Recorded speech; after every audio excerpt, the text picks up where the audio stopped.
மன்னா ஏசாயா 55வது அதிகாரம் 3வது வசனம். ஏசாயா 55:3. உங்கள் செவியை சாய்த்து என்னிடத்தில் வாருங்கள், கேளுங்கள், அப்பொழுது உங்கள் ஆத்துமா பிழைக்கும். தாவீதுக்கு அருளின நிச்சயமான கிருபைகளை உங்களுக்கு நித்திய உடன்படிக்கையாக ஏற்படுத்துவேன். தாவீதுக்கு அருளின நிச்சயமான கிருபைகளை உங்களுக்கு நித்திய உடன்படிக்கையாக ஏற்படுத்துவேன். கர்த்தர் தம்முடைய ஜனத்தோடு ஒரு உடன்படிக்கை ஏற்படுத்துகிறார். தாவீதுக்கு அருளின கிருபைகளை தருவேன் என்று சொல்கிறார்.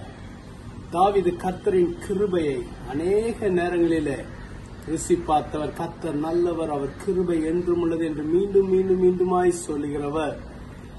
கர்த்தருடைய கிருபை தான் நம் ஒவ்வொருவரையும் நடத்தி செல்கிறது.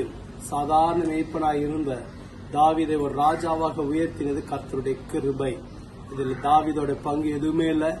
கர்த்தருடைய கிருபையினால உயர்த்தப்பட்டார். தாவீது எப்பொழுதுமே தன்னை கர்த்தருடைய சமூகத்தில் தாழ்த்துகிறவராய் இருந்தார்.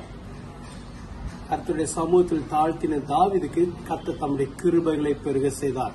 அதே கிருபைகளை நமக்கும் தருவேன் என்று அதை உடன்படிக்கையாக ஏற்படுத்தினேன் என்று சொல்கிறார்.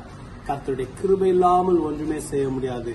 இன்னைக்கு நமக்கு கிருபை தருகிறவர், கிருபையும் மனதுருக்கம் நிறைந்த ஆண்டவர். என் கிருபை உனக்கு போதும், உன் பலவீனத்தில் என் பலன் பூரணமாய் விளங்க சொன்னவர் இன்னைக்கு தம்முடைய கிருபைகளை கொடுக்க விரும்புகிறார். கர்த்தர் உங்களை ஆசீர்வதிப்பார். ஜெபிப்போமா. எங்களை அதிகமாய் நேசிக்கிற நல்ல ஆண்டவரே, உங்களுடைய கிருபைகளை எங்களுக்கு உடன்படிக்கையாக ஏற்படுத்துவதற்காக நன்றி. உங்களுடைய கிருபைகள் எங்களுக்கு தேவை.